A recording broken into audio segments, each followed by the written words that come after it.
Hoje o PCcast vai falar de cinema, com a pessoa que todo mundo lembra quando a palavra cinema é dita aqui em Montes Claros. Depois da vinheta, confira o nosso papo com o professor Eupídio Rocha.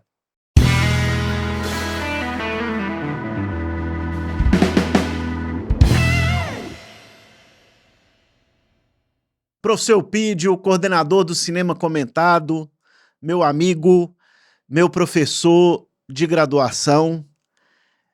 Hoje vai ser um daqueles PCcast que eu mais vou ter gostado de fazer ao final dele, eu tenho certeza. Que é sobre um assunto muito legal e que nós estamos trazendo isso à tona num momento em que ele está muito efervescente em Montes Claros. Talvez como nunca antes na história dessa cidade, né? Plagiando um certo cidadão aí. Mas, Eupídio, seja muito bem-vindo e, para começar, a gente precisa começar pelo princípio, apresentando o nosso entrevistado. Quem é Eupídio Rocha e o que é o Cinema Comentado? Bom, prazer estar aqui encontrando com você, encontrando com as pessoas que estão nos acompanhando, né? Eupídio Rocha, eu sou de Montes Claros. Eu nasci em Montes Claros no antigo ano de 1967, né? Da família Rocha, da família Tupinambá.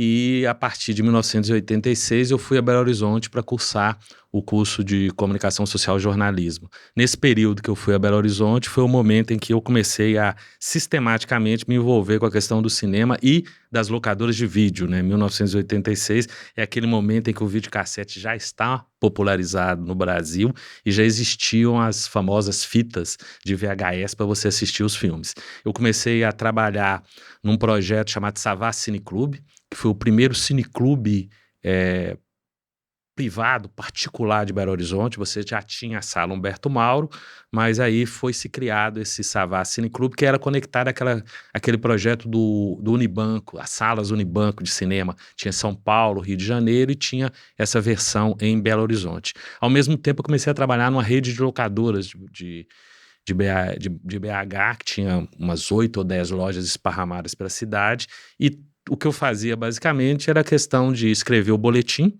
informativo, aquele famoso jornalzinho que tinha nas locadoras, né? Aquela revistinha, e fazer o treinamento de... O boletim do filme, né? Isso. Com resumo de cada filme era o que boletim, tinha. O boletim que geralmente você fazia mensal, o que chegou na locadora novo, o que está programado para chegar. Geralmente você fazia assim, o cineasta do mês, ou o gênero do mês, por exemplo, filmes de bang bang, filmes de terror. Então tinha que pegar a sinopse, né? Fazer aquilo que você tinha muito nos guias de vídeo, guias de filme. Só que era um produto mensal que era escrito, diagramado com todo os marcantes momentos ali da década de 80, 90, né?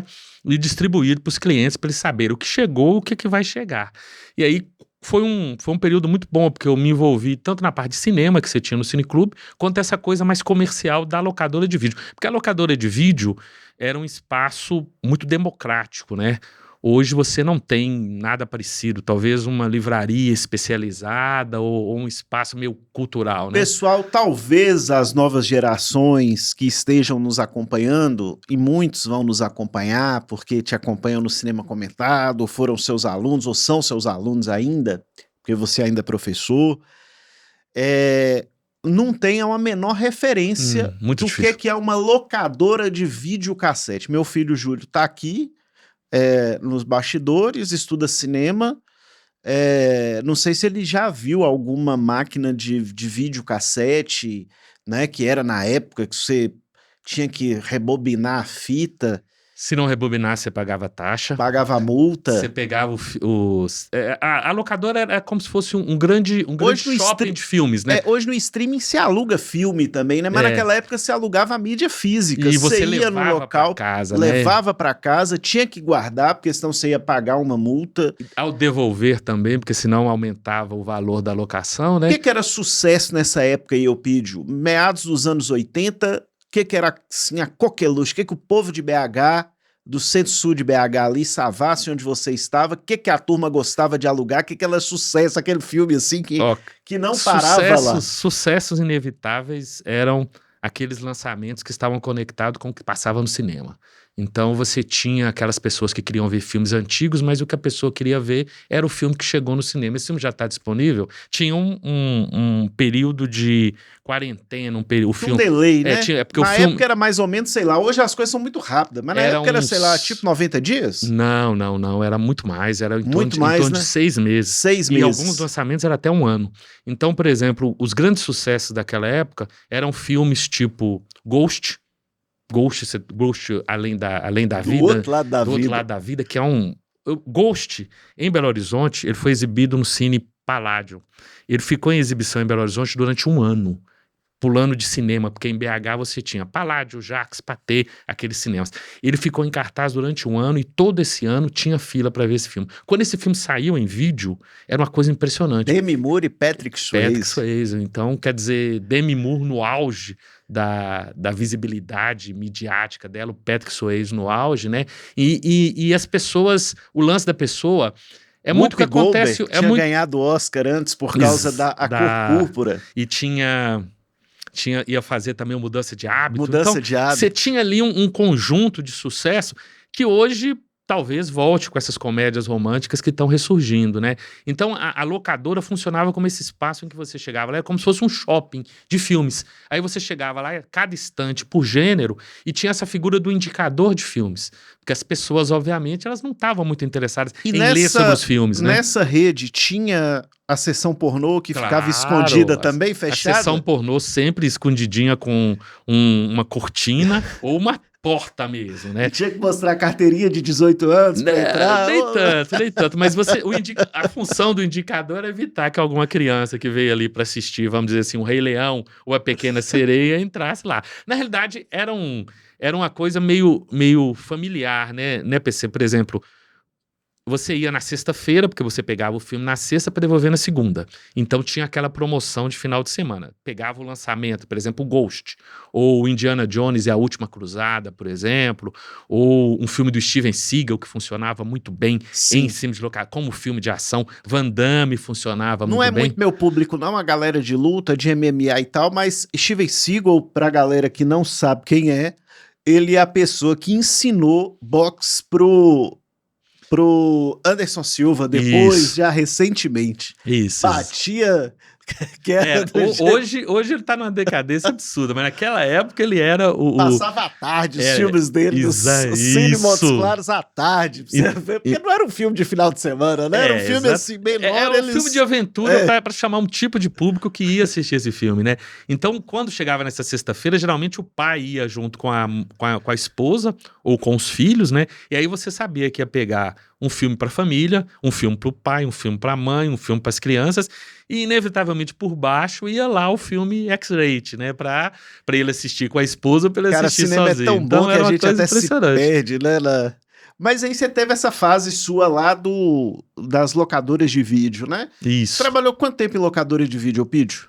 Foi praticamente desde a formatura. Quer dizer, até antes da formatura, porque naquela época tinha o estágio, né, que você tinha que fazer.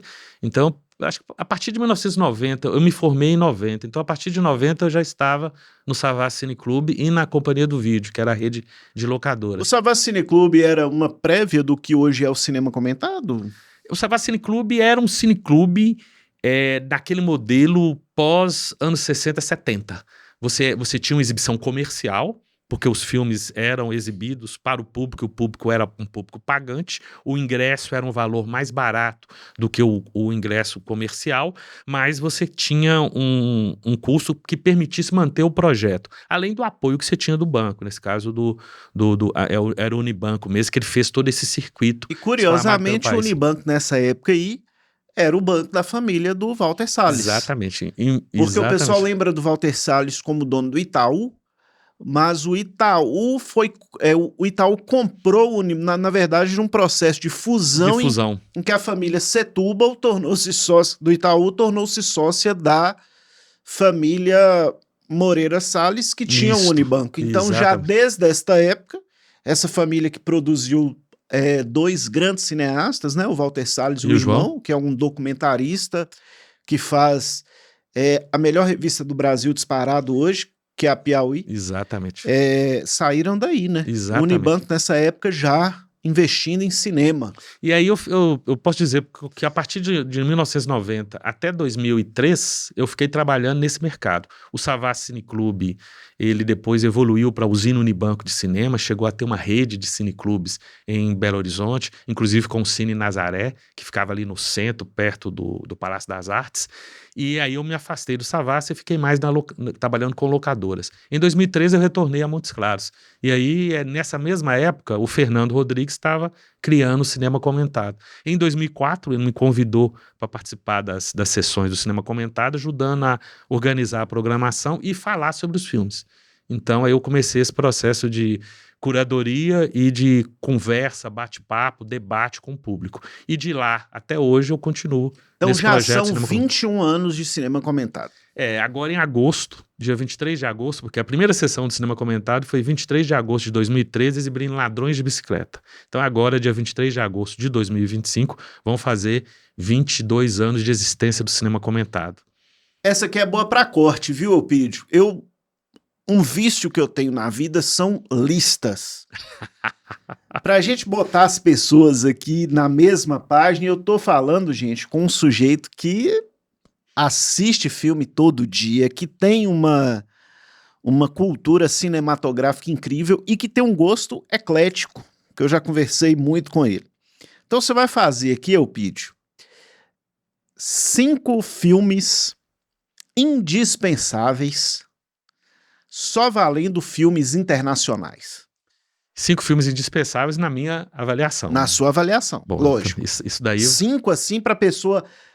prepara aí agora, gente. Anota, porque o Elpidio vai falar 5 filmes indispensáveis para vocês buscarem, seja no YouTube, no streaming, onde for, numa cinemateca obrigatória que toda pessoa deve ver.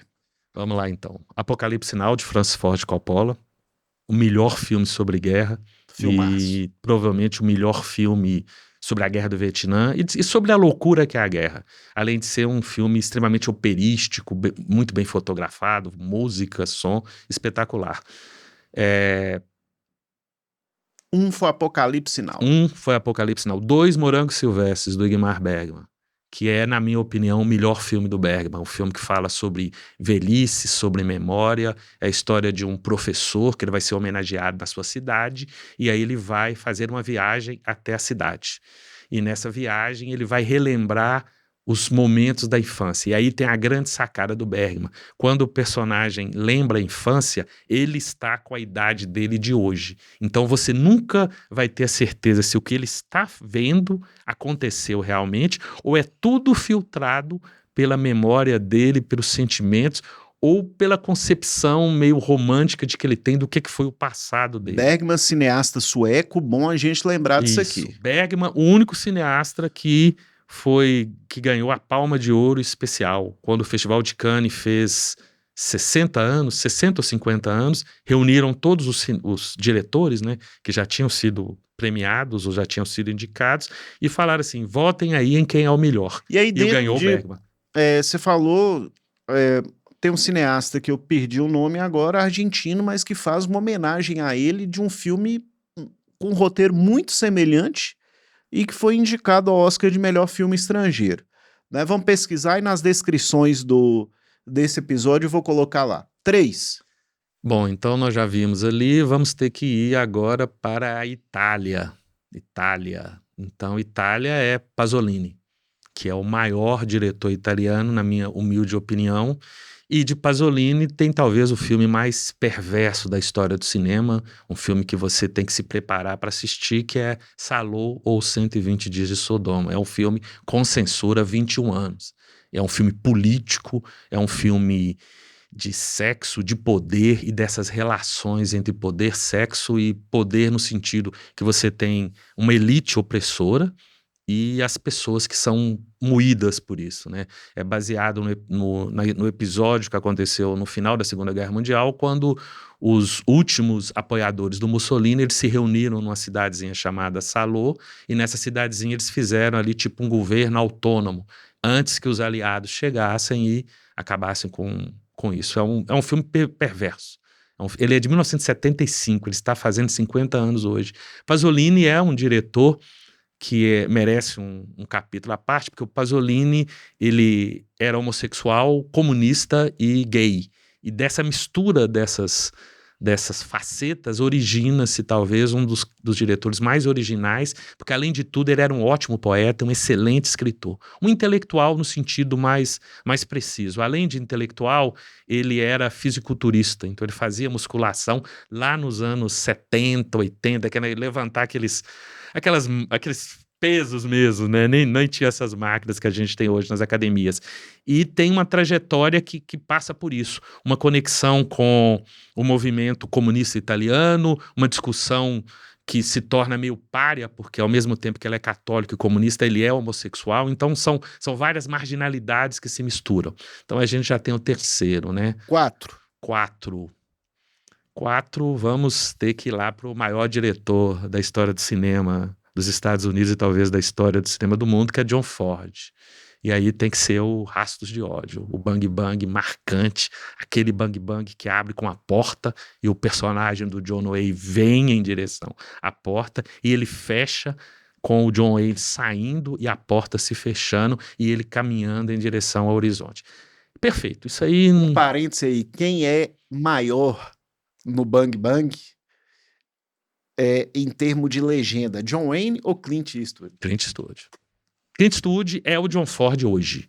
Se a gente for analisar a obra do Clint Eastwood, ele é um cineasta que ele herdou, talvez não intencionalmente, mas herdou pelo convívio, pela própria construção do que é o cinema dele, a tocha do John Ford. O Clint Eastwood, ele é um ator que vem de uma produção de TV, ele fez filmes policiais, ele fez uma das sequências do Dirty Harry, por exemplo, né? E num determinado momento ele fez aquele filme Bird, que é a história do Charlie Parker, o saxofonista, né? Um dos maiores nomes do jazz. E aí você fala assim, pô, esse cara faz bang bang, filme policial hard boiled, de policial Sim. perseguindo, matando, aquela coisa toda, e faz esse filme sobre um saxofonista negro e a história dessa figura envolvida no preconceito, as drogas, a decadência, o sucesso. Como é que esse cara faz isso? E depois ele ainda faz Pontes de Madison. E depois ele faz o Gran Torino e faz Sobre Meninos e Lobos, que talvez seja outro filme muito perverso sobre o que é a sociedade. E para quem é pai, eu acredito que seja um filme difícil até de ser assistido. E fez agora, recente, um filmaço com mais de 90 anos. Jurado número 2. E tá filmando outro. Então, quer dizer...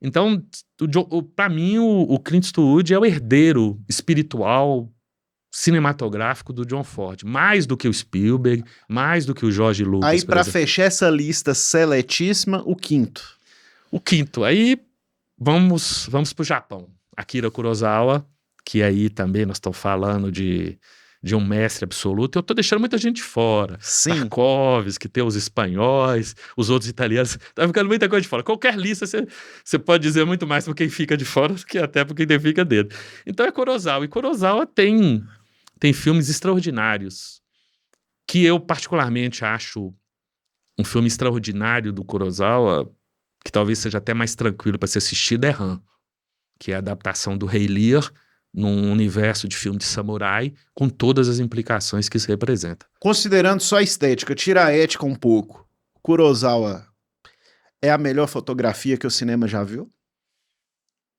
Provavelmente sim. Agora... Talvez para competir com Kurosawa, você teria que pegar talvez o Storaro, que trabalhou com Coppola em um filme, além do Apocalipse Now, mas que é um filme que tem muita importância em termos de luz e cor, quando a gente está falando de fotografia, que é O Fundo do Coração. Que é um filme que a história é rasteira. Agora eu vou te apertar, Elpidio. 5 filmes nacionais.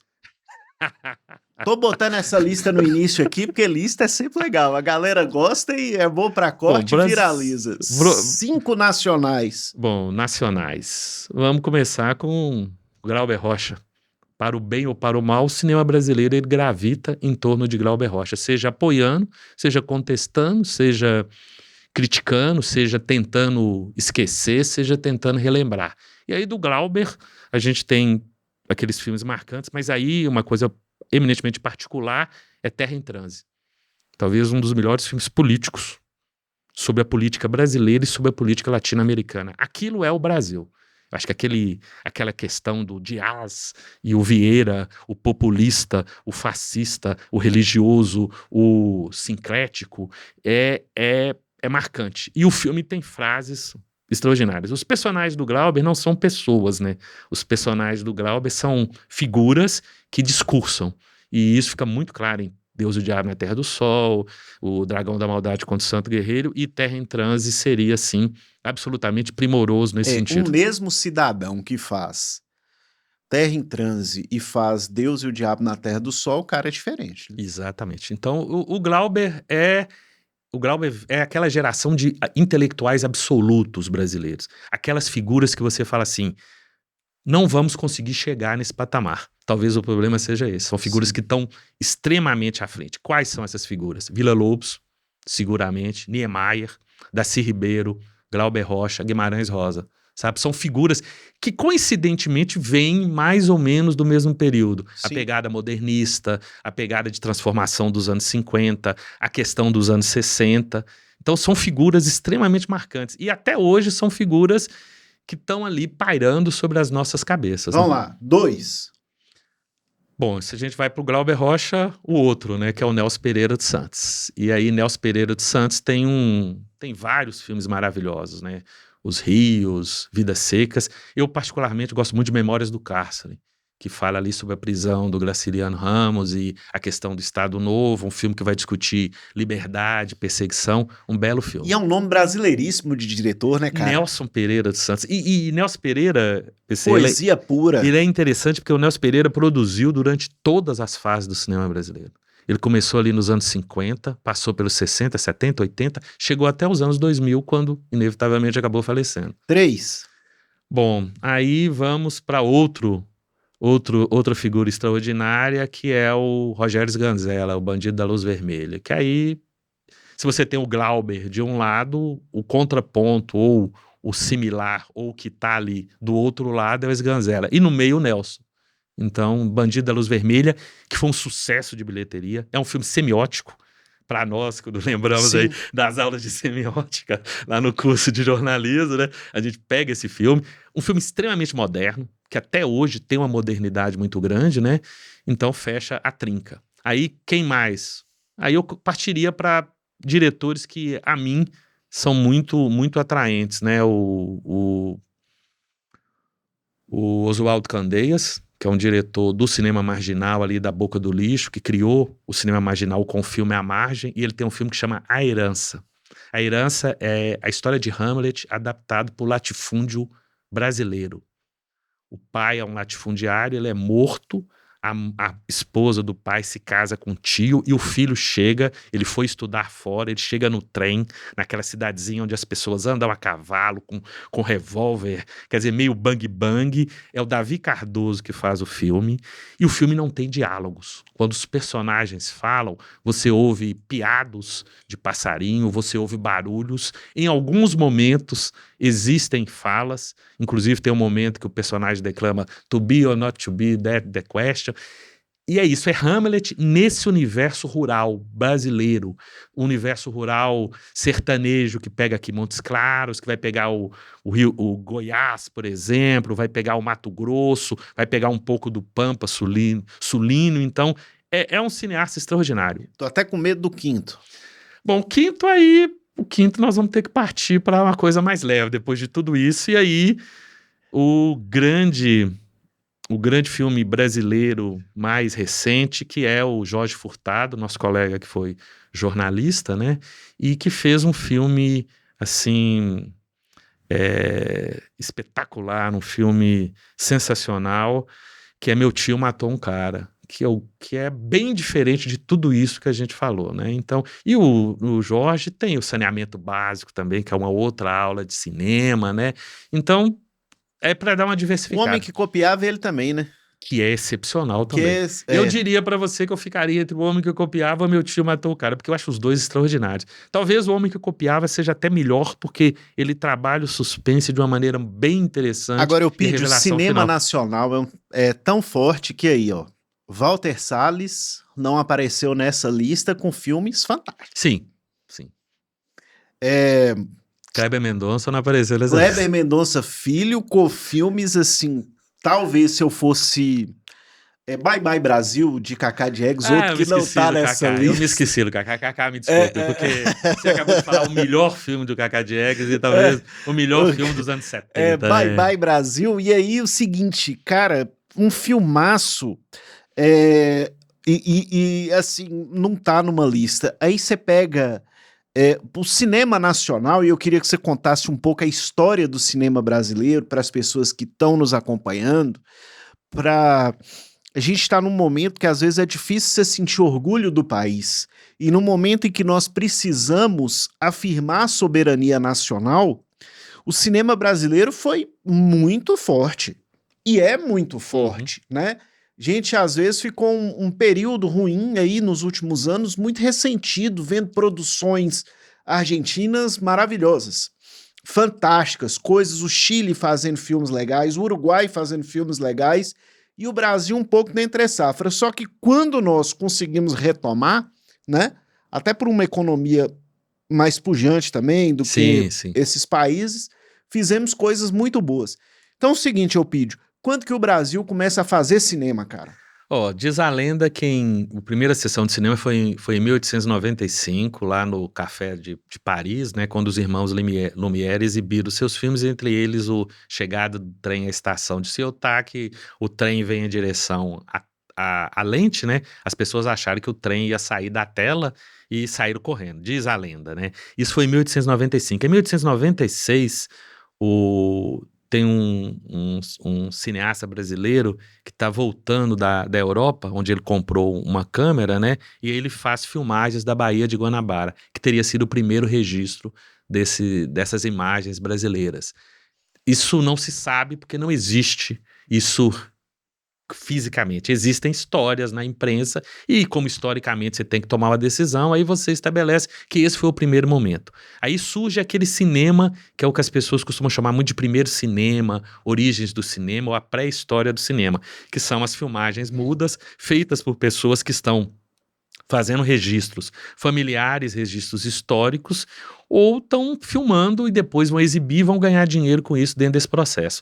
Aí nós vamos ter O Limite, que é 1930, né, que é o filme do Lima Barreto, que não é o escritor Lima Barreto, não é o Mário Peixoto, desculpa, Lima Barreto é outro. É o Mário Peixoto que vai fazer esse filme que tem uma influência muito grande das vanguardas europeias. E é um filme que foi redescoberto porque é o filme preferido do Walter Salles e do João Moreira Salles. Então, quando eles tiveram a oportunidade, a Videofilmes provocou uma redescoberta, até uma reexibição desse filme, porque ninguém nunca tinha assistido ele integralmente depois da sua primeira exibição lá nos anos 1930. Paralelo ao Peixoto e o Limite, a gente tem o Humberto Mauro, que é o pai do cinema brasileiro e é o grande cineasta mineiro, que vem lá de Cataguases fazendo as suas produções. E o que o Humberto Mauro vai fazer? O Humberto Mauro é um autodidata. Ele aprendeu a fazer cinema fazendo. E aí ele vai construir uma linguagem cinematográfica e uma abordagem brasileira das histórias. Ele vai fazer no cinema brasileiro aquilo que muitas pessoas falam que o Griffith fez lá nos Estados Unidos. É o construtor dessa linguagem, dessa narrativa. A partir daí começa o que a gente chama de cinemas de estúdio, que são aquelas produções da Cinédia, logo depois vem a Atlântida com as chanchadas, que é um nome pejorativo. As chanchadas são comédias populares, comédias com grandes nomes do rádio, que se apresentam no cinema e você vai no cinema para ouvir e ver essa pessoa que você ouviu no rádio. Lembra aí pra gente posicionar um grande filme da Cinédia. A Cinédia é a produtora dos filmes do Humberto Mauro durante uma época. Tem um filme que chama... como é que é o nome? Não é Sangue Mineiro, não. É O Canto da Saudade, o último filme do Humberto Mauro. Que é um filme muito interessante. É um coronel que resolve se candidatar para governador. Ele vem com uma plataforma modernista dentro daquela época, querendo nacionalizar determinadas riquezas para o país poder se industrializar. Ele não vai ganhar. E também tem um pano de fundo de uma história romântica envolvendo a filha, a enteada desse coronel e um seresteiro. É um grande melodrama. E Já na Atlântida, um filme, personagem muito associado aos filmes da Atlântida, foi a época de ouro do Oscarito e Grande Otelo, né? Grande Otelo. E aí você tem filmes maravilhosos. Você tem coisas espetaculares. Quais seriam os melhores? Talvez Matar ou Correr, que é uma paródia do Matar ou Morrer, o Grande Bang Bang. Nem Sansão, nem Dalila. Acabaram-se os Otários, Carnaval Atlântida. São filmes, assim, primorosos. Filmes que sobrevivem muito até hoje por causa de dois grandes atores, igual você falou, Oscarito e Grande Otelo. E um diretor extraordinário que é o Carlos Manga. Ao mesmo tempo que a gente tem a Atlântida, a gente tem a Vera Cruz. A gente já está nos anos 50. Isso. A Vera Cruz é uma iniciativa paulista. Vamos fazer em São Paulo uma grande estrutura de produção de filmes. Igual tem nos Estados Unidos, Warner, Columbia, Fox, nós vamos fazer aqui no Brasil. Só que nós vamos fazer isso copiando muito mais o modelo italiano da Cinecittà. E aí você traz os produtores, os grandes artistas, os grandes técnicos italianos para ensinarem os brasileiros a fazerem filmes. E aí, quais títulos marcantes saem da Vera Cruz? A Vera Cruz tem o filme mais premiado do Brasil, que é o Pagador de Promessas. É uma das últimas produções da Vera Cruz, é dirigida pelo Anselmo Duarte, que foi galã da Vera Cruz, que foi galã da Chanchada, e faz esse filme adaptando de uma maneira preciosa o livro, o texto estúdio, o Vera Cruz foi o estúdio que o Mazzaropi compra depois, né? O Mazzaropi começou na Vera Cruz e depois ele comprou uma parte do equipamento e da estrutura para fazer os estúdios dele em Taubaté, que é onde ele criou a produtora do Amácio Mazzaropi, que existe até hoje. O Mazzaropi está sendo redescoberto como um dos grandes nomes do cinema brasileiro, porque o Mazzaropi, tudo que vem antes dos anos 60, você passa por uma revisão crítica, que é o que os cinemanovistas vão fazer. E esses cinemanovistas, eles são guiados pelo Glauber. E aí você vai fazer o que a Nouvelle Vague fez no cinema francês. Nós vamos aqui avaliar a nossa história e dizer quem é bom e quem não é. Nesse processo, as chanchadas ficam meio nas sombras. A Vera Cruz, ela é praticamente desconstruída, porque a Vera Cruz seria um sistema industrial que tenta copiar sem conseguir o modelo americano, e que é um sistema muito mais industrial, reproduzindo maneirismos da Itália. E Mazzaropi, que fazia um cinema de entretenimento, exatamente, fica marginalizado. Também, porque aquela coisa do cinema de bilheteria, do cinema popular, que sempre tem essa visão sobre quem está fazendo essa expansão. E aí, quando a gente vai depois para os anos 60, aí é o cinema novo. Aí é o cinema novo. Que você já falou aqui de Glauber, Cacá Diegues, Arnaldo Jabor, o grande Roberto Santos, essas figuras que vieram para modernizar o cinema brasileiro. O que eles vêm fazer eles vêm falar assim, o grande nome do cinema brasileiro é Humberto Mauro, e tem um filme Limite, que a gente não consegue ver, mas que também é um filme marcante. Quem criou o cinema brasileiro é Humberto Mauro. Humberto Mauro é o pai espiritual dessa geração. Só que nós estamos aqui para mostrar o moderno. A gente quer quebrar aquela narrativa aí tradicional. Vem ditadura, anos 70, censura sobre filmes, o obscurantismo sufocando, e ao mesmo quando o obscurantismo sufoca, acaba gerando coisas muito boas no drible, né? Exatamente. E também pela questão da política, né? Da política cultural que se desenvolve, porque a gente tem o cinema marginal, com Sganzella, Bressani e o pessoal que vai tentar fazer uma coisa meio metafórica e tentar driblar essa censura, e ao mesmo tempo o governo entende que ele precisa unir a população brasileira. Como é que eles vão fazer isso? Através da TV, porque a gente sabe que a Rede Globo vai surgir ali por volta de 69, e através do cinema com a criação da Embrafilme, Empresa Brasileira de Cinema. Para quê? Para colocar o filme brasileiro nas telas, para evitar e tentar quebrar a hegemonia do cinema estrangeiro, e a gente está falando do cinema dos Estados Unidos, que está mostrando um modo de vida que não é o modo de vida do brasileiro. Então nós vamos... À época, os Estados Unidos hoje, por incrível que pareça, flertando com ditadura, mas à época um país muito democrático e a gente sob ditadura naquele período. Exatamente. E os Estados Unidos querendo realmente conquistar o mercado. O mercado brasileiro hoje é o 5º ou 6º maior mercado de bilheteria do mundo. E olha que a nossa moeda nem é uma das mais fortes. Nós vamos perder para o México, provavelmente, mas logo depois do México somos nós. E aí, o que é a grande produção que inicia essa era da Embrafilme? A Embrafilme vai vir com produções que são produções mais quadradas, tentando, de certa forma, fazer aquela coisa de aula de moral e cívica e OSPB, e aí o grande filme é o Independência ou Morte, estrelado pelo Tarcísio Meira, Glória Menezes, uma superprodução dos galãs, que naquela época já estavam presentes também na TV, né? E vão ter as produções da galera do cinema novo, que aí começa a produzir filmes nesse processo. O grande nome talvez seja o Cacá Diegues, porque o Cacá Diegues vai conseguir fazer Carlota Joaquina e logo depois ele faz esse filme que eu esqueci, que é Bye Bye Brasil, que é o filme do Brasil dos anos 70, né? A Caravana Holiday, esses artistas Que man-babies. filmaço. Aquilo ali é extraordinário. Um filme que tem o Zé Wilker, tem a Beth Faria, o Fábio Júnior fazendo uma participação de luxo como galã. Galã que está Cara, começando que a ator. O aparecer. Fábio Júnior, ele é um ator muito melhor do que cantor. Mas na época, como a música Era mais... era mais rentável financeiramente para aquele período, Fábio Júnior era um cara que, se fosse hoje, se ele tivesse aí na idade do Selton Mello, do Wagner Moura, até pela estampa, pela lata, ele ia ser um ator internacional, fácil. Sim. E você, Fácil. e você tem também os grandes nomes mesmo, né? O Wilker, aquelas figuras... Exatamente. O Wilker, que é uma figura extraordinária. O Jô Soares, que é um cara que começou a fazer cinema aos 50 anos, Aí o né? Wilker dá uma emendada ali com Dona Flor e seus dois maridos. Que é né? outro filme, o maior sucesso brasileiro durante anos, até o Tropa de Elite 2 e os filmes, aquele filme lá religioso, é o... Dona Flor é do Kaká também, né? É do Kaká. Não, é do Barreto. É Do Barreto, né? do Bruno Do Barreto. Bruno Barreto, Bruno isso. Barreto, que aí tem a família Barreto, que começou no Cinema Novo, o famoso Barretão, né? E o Dona Flor foi uma das maiores bilheterias do cinema brasileiro. Ele só foi perder, acho que, o Tropa de Elite 2 e depois para os 10 Mandamentos.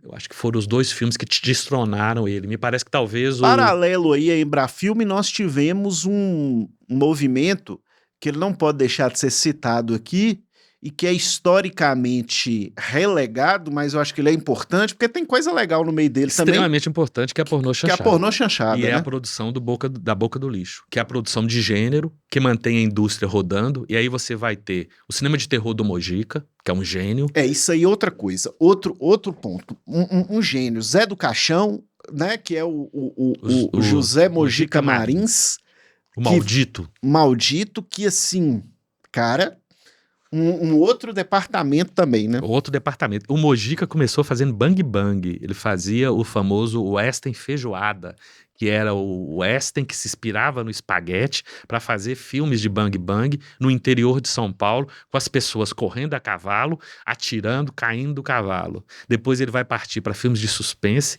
e, ao mesmo tempo, ele cria a figura do Zé do Caixão. E engraçado que o brasileiro, quando ele vê o seguinte, no cinema internacional, o terror, tirando algumas produções, ele é mais psicológico do que o terror gráfico. No cinema brasileiro, e talvez por isso ele tenha virado nos Estados Unidos a febre que virou, Mojica faz um terror gráfico que talvez ninguém no mundo fez, Sim, né? Pra assim falar, peraí que eu vou... Mojica é uma coisa...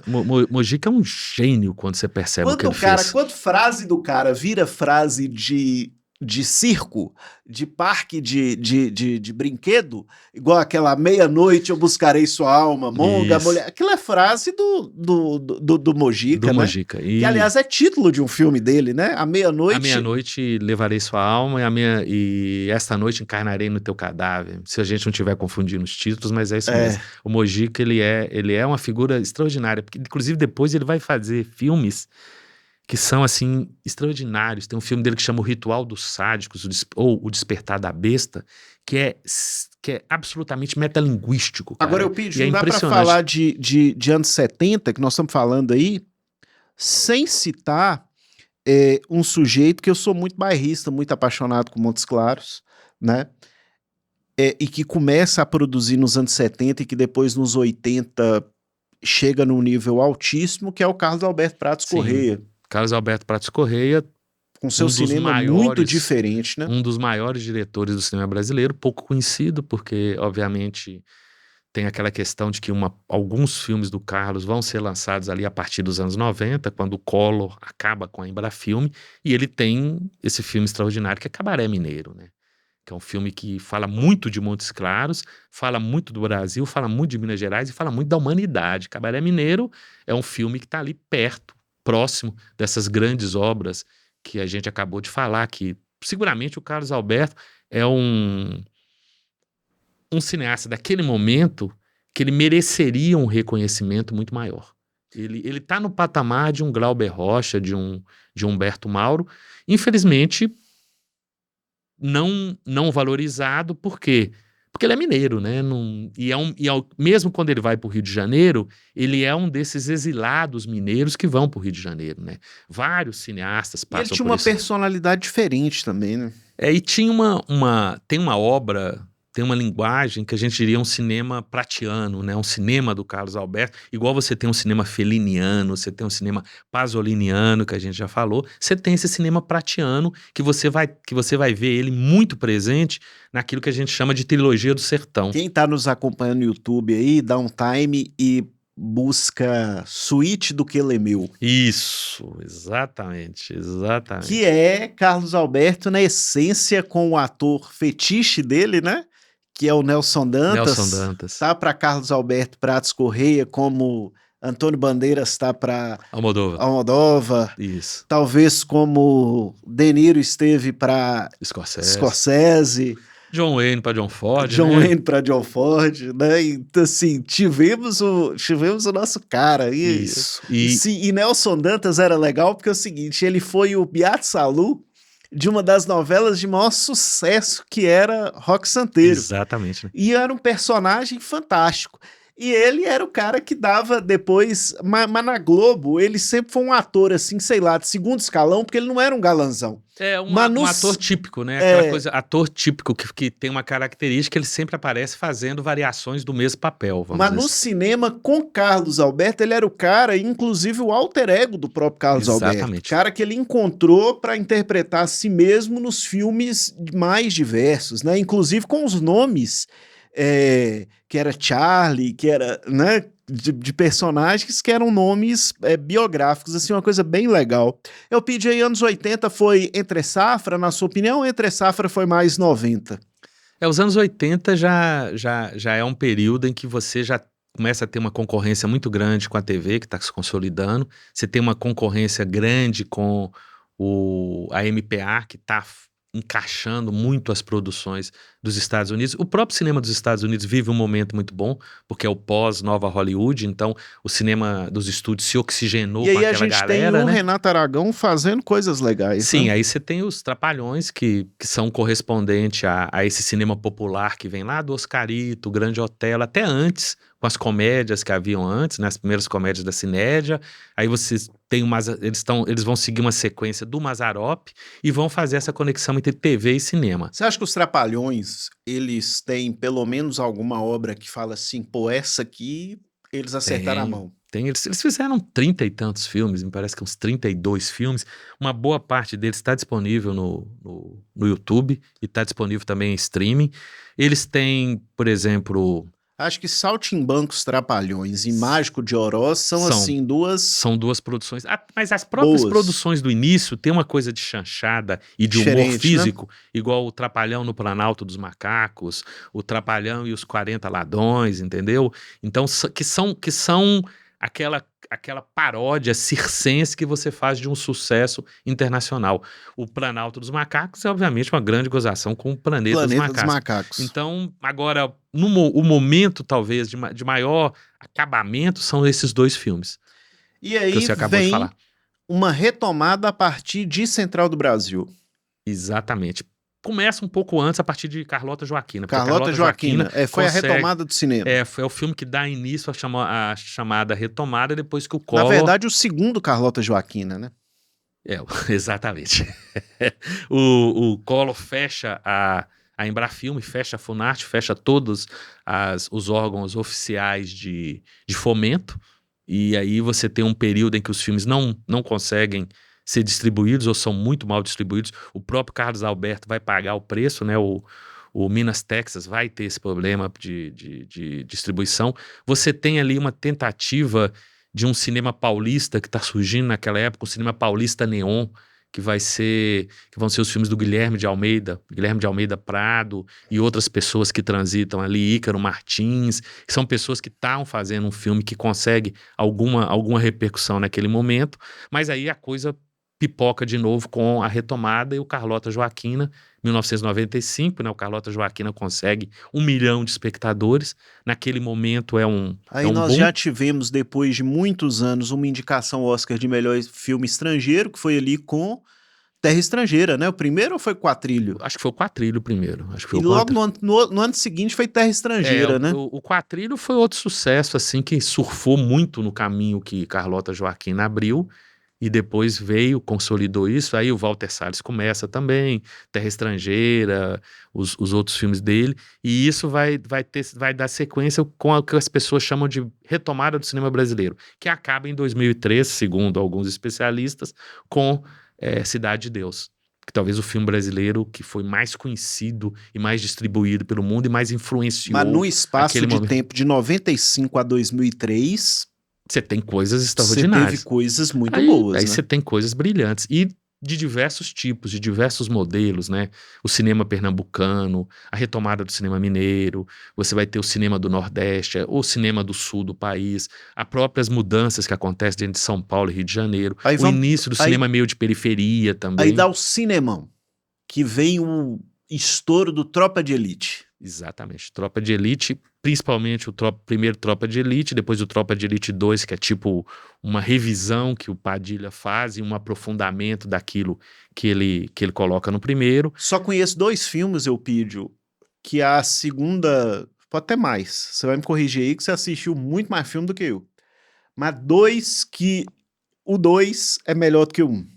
É o Tropa de Elite 2, que é melhor do que o Tropa de Elite 1, né? Poderoso Chefão 2. E um filme que o pessoal vai falar, pô, filme que PC cita, mas assim, aqui não tem preconceito. É Rambo 2, A Missão é melhor do que o Rambo 1. Eu vou discordar, eu prefiro um, mas tudo bem. Dizem que Rambo 2, A Missão é um filme emblemático. Qualquer coisa que é 2, a pessoa usa o aposto A Missão para se referir. Isso aí eternizou. Tipo assim, né? Cara... Você tem o Exterminador do Futuro 2, que muitas pessoas consideram muito superior ao primeiro, né? O mesmo diretor, James Cameron, fazendo. O próprio Alien 2, que também é do James Cameron. Rock 2 que também é superior ao 1? Talvez. Mas existem os filmes. Mas o que a gente lembra de cabeça é o Poderoso Chefão 2 e o Tropa de Elite 2. Isso aí fica muito claro.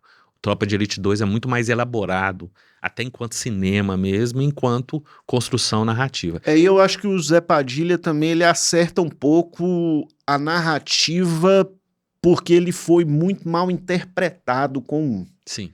Se fosse hoje, no momento cultural que o Brasil, se ele lança um daquele jeito que tá, ele ia ser cancelado nas redes sociais. Ele ia ter... Ele já teve um certo cancelamento naquela época, né? Até porque, na realidade, ele sempre fala isso. As pessoas não entenderam o filme. Sim. As pessoas consideraram herói uma figura que, pra mim, é um vilão. Exatamente. E aí, no segundo filme, ele... Ou, no mínimo, um anti-herói, né? No mínimo, um anti-herói, se a gente for bondoso. E aí, nós vamos para esse momento agora. Que, na sua opinião, Eupídio, nós estamos aí, ainda estou aqui, estamos com o Kleber Mendonça bombando um filme por ano praticamente, né? Bacurau, Retratos Fantasmas, está lançando agora o Agente Secreto. O Aquários que ele fez antes, o Aquários, o Som ao Redor. Aí você vê o Walter Salles envolvido com produções, aí você vê o Selton Mello numa carreira internacional de ator, o Wagner Moura, né, o streaming pegando em muitos filmes nacionais, a Globo com a Globo Filmes fazendo muita coisa. Esse é o momento mais efervescente do cinema nacional, na sua opinião? Eu diria para você que é o momento mais efervescente porque você tem uma diversidade absurda. A gente tem aí um projeto político, que foi o projeto político que começou com Gilberto Gil como ministro da Cultura. Quando Gilberto Gil assumiu o Ministério da Cultura, ele entendeu que era preciso diversificar e democratizar. Os editais lançados, os projetos de fomento, eles começaram a ter valores menores para a produção, mas uma quantidade maior de produção. Então, ao invés de você ter, nós temos 30 milhões, vamos fazer 5 filmes de 6 milhões, não, vamos fazer 20 filmes de 10 milhões, de 1 milhão, e vamos fazer alguns filmes com uma bilheteria maior. Mas vamos pulverizar isso e vamos tentar quebrar a hegemonia de São Paulo e Rio de Janeiro. Vamos estabelecer editais para atender as outras regiões. Porque muitos dos bons filmes nacionais, que se você for meter numa lista, eles são do século XXI. Exatamente. E aí tem uma coisa importante. Existem governos estaduais que compram isso. O governo de Pernambuco é um exemplo. O governo do Ceará é um exemplo. E aí você tem também uma questão política que vem na parte da educação, que é a retomada do ensino superior, a abertura de universidades particulares e universidades públicas e a pulverização dos cursos de cinema. Porque para você fazer cinema naquela época, ou você ia para o Rio de Janeiro ou você ia para o Rio de Janeiro. Porque você tinha que fazer na Universidade Federal Fluminense ou na Universidade Federal do Rio de Janeiro. Tinha o da UNB, só que o da UNB teve um baque lá durante o período da ditadura, pela própria censura que a UNB Ou sofreu, você era muito rico e ia para fora do país. Exatamente. Né? Ou se você desse sorte, talvez conseguisse pegar alguma coisa em Cuba, naquele momento que é a Universidade Internacional de Cinema de Cuba. Por isso que você tem muitos cineastas, inclusive, da geração atual, como Jorge Furtado, Kleber Mendonça, que são jornalistas de formação, como eu e você. Exatamente, porque você não consegue fazer cinema, então você vai procurar os cursos próximos. O que é mais próximo do cinema? A comunicação, seja publicidade ou seja jornalismo, porque você vai estar trabalhando com audiovisual. Você tem que ter uma linguagem audiovisual. E quando a gente estuda, por exemplo, os cineastas, muitos cineastas vieram ou do jornalismo, ou da publicidade, ou do teatro. E a maior parte, quando a gente vai pegar, por exemplo, um Luc Besson. O Luc Besson faz parte da publicidade, um Alan Parker veio da publicidade, o Ridley Scott veio da publicidade. O Jorge Furtado, o Guel Arraes vieram do jornalismo. Então, o Billy Wilder veio do jornalismo. Então, você tinha que procurar aquela opção, já que você não tinha especificamente aquela formação estabelecida. Então, tudo isso gera um boom, e aí você vai ter um momento em que o Brasil se vai produzindo. E hoje você tem isso, né? Principalmente nesse momento de retomada com a Lei Paulo Gustavo, que é o que permitiu que, por exemplo, Montes Claros, a verba que foi liberada pela Paulo Gustavo permitiu que em Montes Claros você fizesse edital para produção de filmes de longa, média e curta-metragem. Vamos chegar lá. Montes Claros agora tem um curso de cinema. Exatamente. Montes Claros tem há 20 anos o cinema comentado, 21 anos. Isso.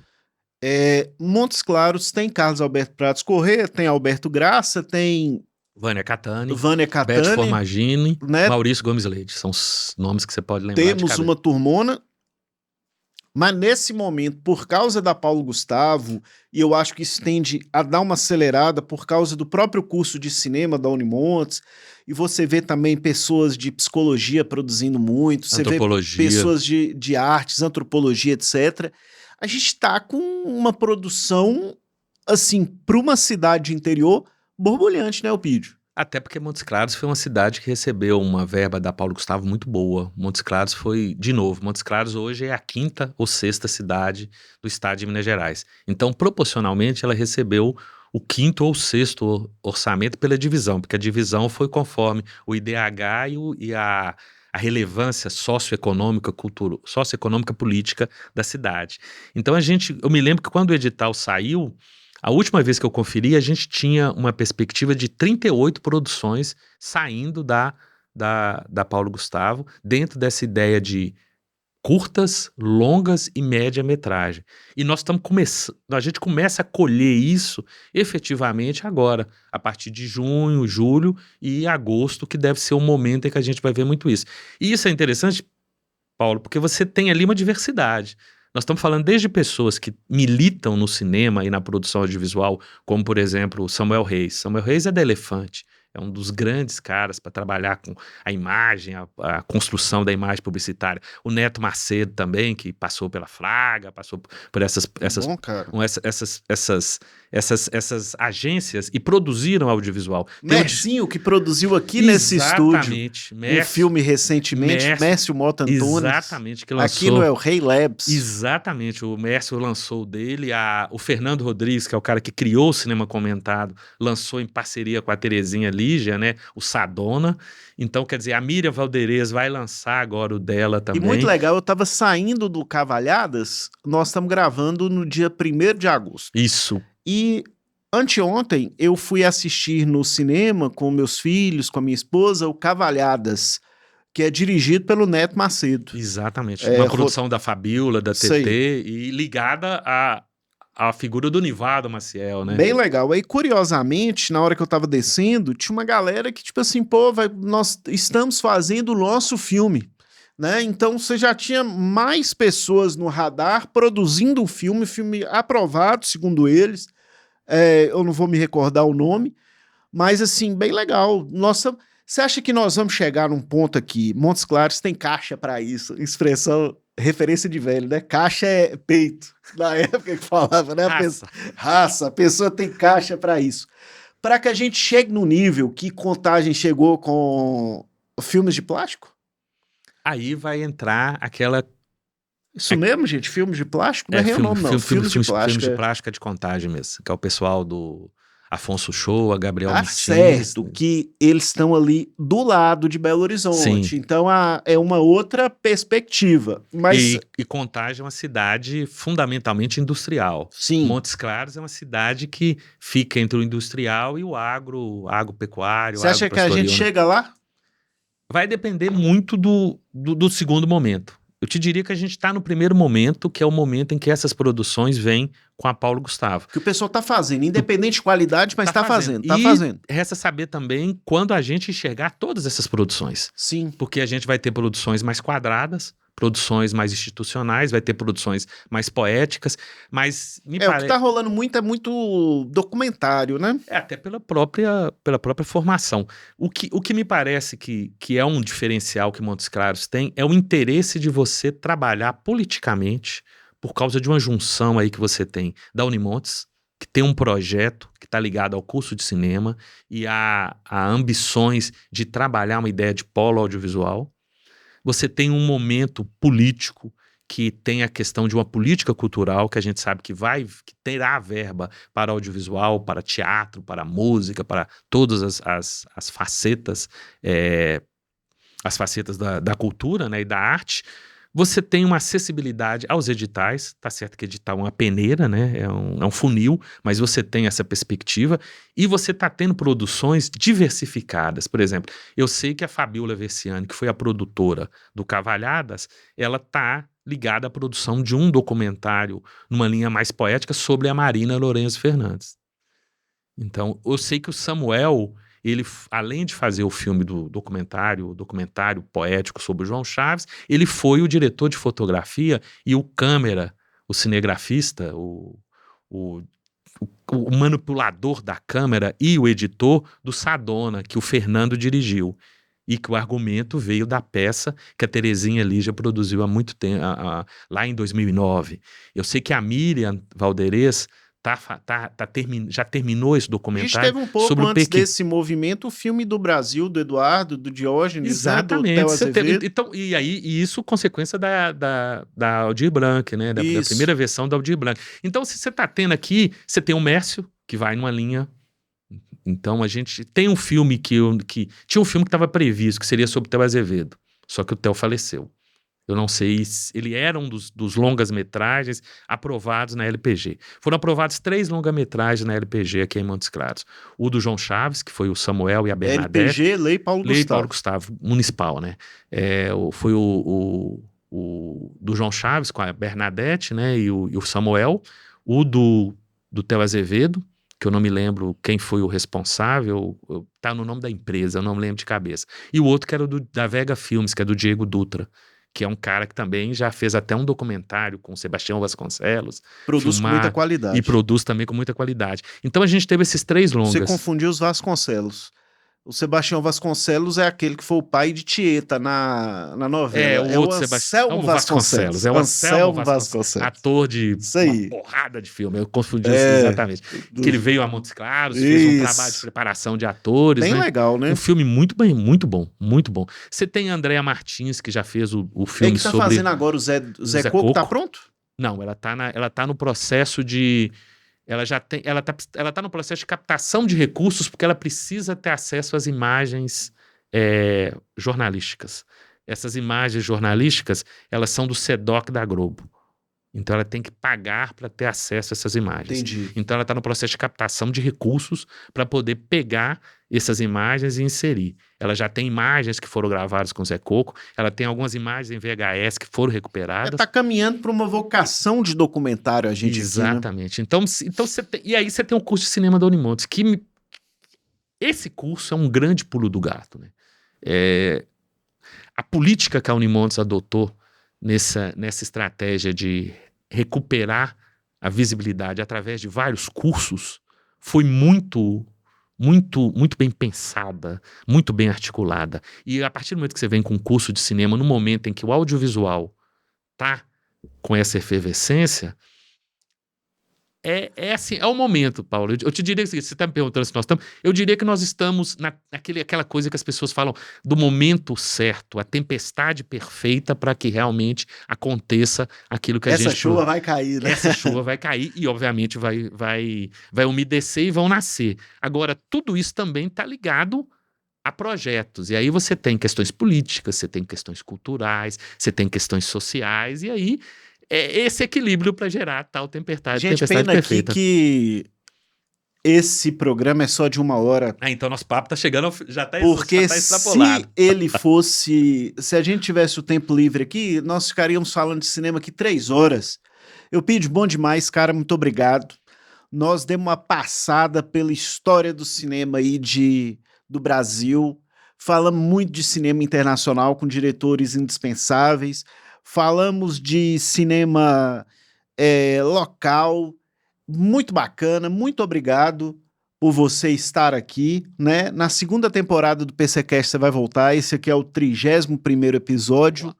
Muito sucesso para o nosso cinema comentado e suas considerações finais aí.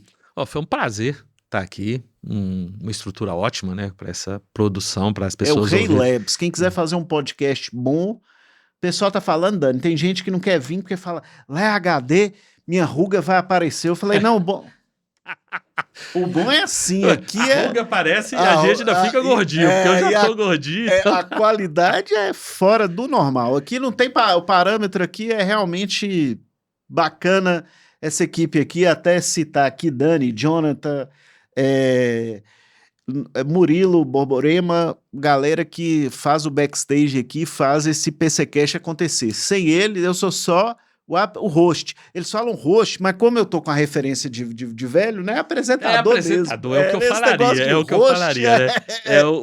Isso é muito interessante, porque já garante também dessa questão de você ter estrutura, né? Ter equipamento e conseguir produzir coisas boas, né? É isso aí. O que eu posso dizer pro pessoal é o seguinte, o Cinema Comentado, ele tem as suas sessões que acontecem no Museu Regional do Norte de Minas, e toda última quinta-feira a gente tem uma exibição do que a gente chama de Cine Museu. E esse 2º semestre, agora, a partir de agosto, na última quinta-feira de agosto, de setembro, outubro e novembro, nós vamos estar apresentando os filmes do Almodóvar.